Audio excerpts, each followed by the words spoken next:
Kevin Lomax, a defense attorney in Gainesville, Florida, has never lost a case. He takes on the defense of a school teacher, Mr. Geddes, accused of child molestation.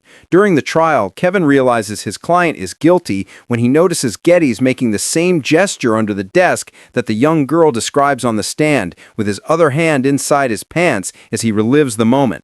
Faced with this, Kevin must decide whether to continue defending him. He requests a short recess to gather his thoughts, while a reporter informs him that a guilty verdict seems almost certain. In the end, Kevin chooses to protect his undefeated record. Through a tough cross-examination, he discredits the young victim's testimony and secures another not guilty verdict. Kevin argues that the girl once hosted a party at her home while her parents were away, Have you ever had a party at your house, Barbara? where she and her friends played a sexual game called Special Places. Have you ever played the game, Special Places? It was during this game that she first mentioned Mr. Geddes, later pressuring her friends to support her story by threatening to expose the party and the game. Eventually, the girl admits that she didn't want to be the only one blamed. After the trial, Kevin celebrates with his wife, Maryanne. During the celebration, he is approached by a representative from the New York law firm Milton, Chadwick, and Waters, who offers him a generous payment to assist the firm with jury selection. The firm offers Kevin a high salary and a luxury apartment if he agrees to join them. Later that day, Kevin visits his mother to say goodbye. A devoted evangelical Christian, she warns him about the temptations and sinful lifestyle of the big city. Despite her warning, Kevin accepts the offer and moves to New York with his wife, Maryanne. Now, Kevin and his wife Maryanne is finally in New York, living a luxurious life as a big-time lawyer. And then Kevin finally meets John Milton, the owner and founder of the law firm in New York. Milton asks about his life. Kevin said he was raised only by his mother alone.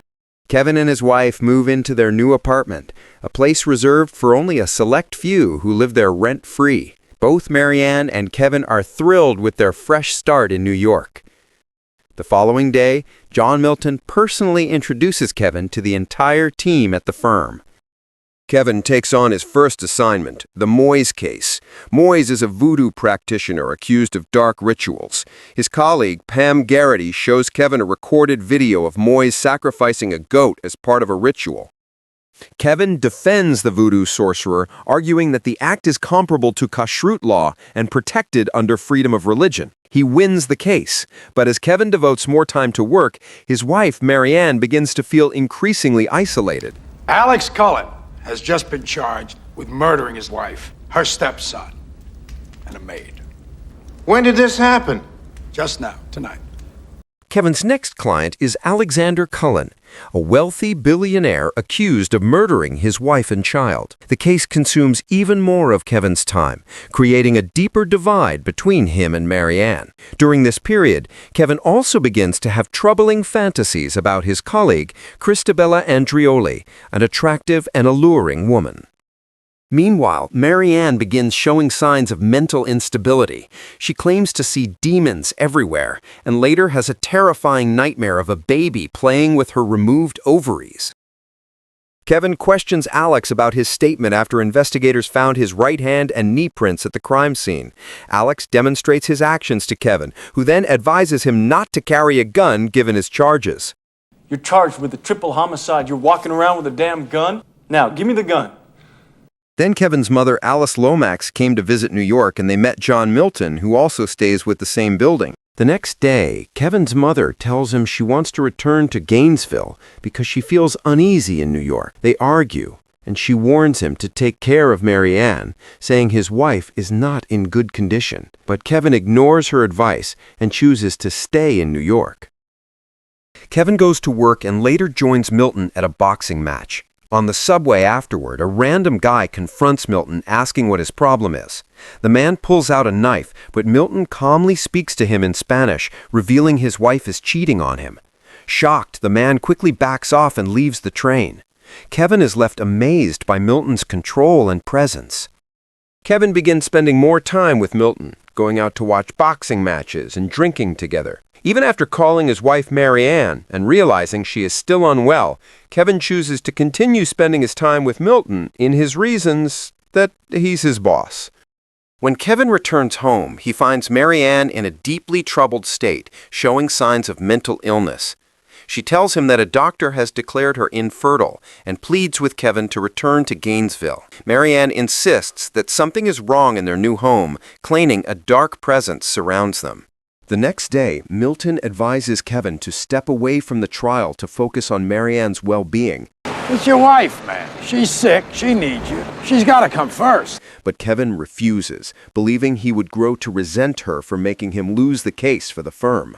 Eddie Barzoon, the firm's managing attorney, believes Kevin is trying to take his position after seeing Kevin's name listed as a partner in company documents. Kevin denies knowing anything, but Barzoon threatens to expose the firm's illegal activities to the U.S. Attorney's Office. When Kevin informs Milton, Milton brushes it off and sarcastically calls Barzoon God's special little creature. God's creature, right? God's special creature? Soon after, Barzoon is attacked and killed by a group of homeless people who reveal demonic forms. Maryanne witnesses the incident, which further damages her mental state. While preparing Alex's mistress, his own assistant Melissa, to testify about his alibi that Alex was with her when the crime happened, Kevin realizes she is lying and begins to suspect that Alex is guilty. Soon after, the firm receives the tragic news that Eddie Barzoon has been killed in an attack by homeless people.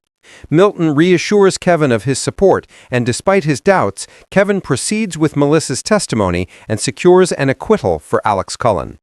After the trial, Kevin finds Maryanne in a nearby church. She tells him that Milton sexually assaulted and harmed her, but Kevin remembers Milton being in court with him at the time. Believing Maryanne hurt herself, he has her admitted for treatment. In distress, she suddenly stands up naked, her body covered in cuts. Mitch Weaver, a U.S. Department of Justice agent investigating Milton's firm, warns Kevin that Milton is corrupt. He also reveals that Geddes, who was acquitted in Florida, has now been arrested for killing a young girl. Moments later, Weaver is killed in a car accident. At the same time, during Eddie's funeral, Milton dips his finger into holy water, causing it to boil. Kevin arrives at the hospital where his wife has been admitted and finds his mother and Pam Garrity caring for Maryanne. Alice tries to share her past with Kevin, telling him about her history with his father, but Kevin, overwhelmed by everything that has happened, is in no state to listen. Behold, I send you out as sheep amidst the wolves. When left alone with Maryanne, Pam's reflection appears as a demon in the mirror. Terrified, Maryanne smashes the mirror, attacks Pam, and locks herself in the room. As Kevin desperately tries to break down the door, Maryanne takes a shard of glass and fatally cuts her own throat. Get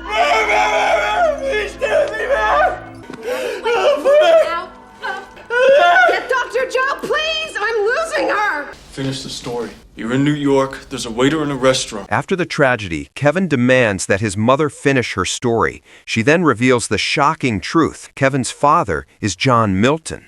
Milton, he's your father. Kevin leaves the hospital to confront Milton, who proudly admits to assaulting Maryanne. Furious, Kevin shoots him in the chest, but the bullets have no effect. Kevin then realizes Milton is not only his father, but also Satan himself. Milton reveals his true identity, while Kevin blames him for everything. Milton, however, insists he only set the stage, reminding Kevin that he always had the choice to walk away. Kevin realizes that he always wanted to win, no matter the cost, and left Maryanne behind. Maybe it was your time to lose. Lose! I don't lose! I win! I'm a lawyer! That's my job! That's what I do! Milton reveals his plan, explaining that he wants Kevin and Christabella, that also reveals Kevin's half-sister, to conceive a child, the Antichrist. He tempts Kevin by offering him anything he desires. Kevin rejects his satanic heritage, declaring his free will, and shoots himself in the head, destroying Milton's plan.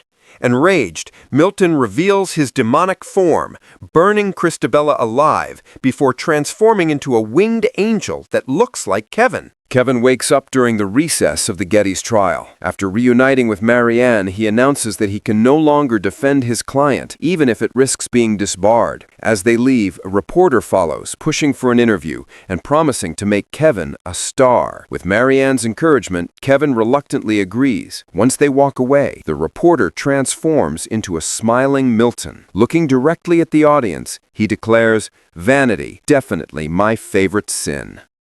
Vanity, definitely my favorite sin.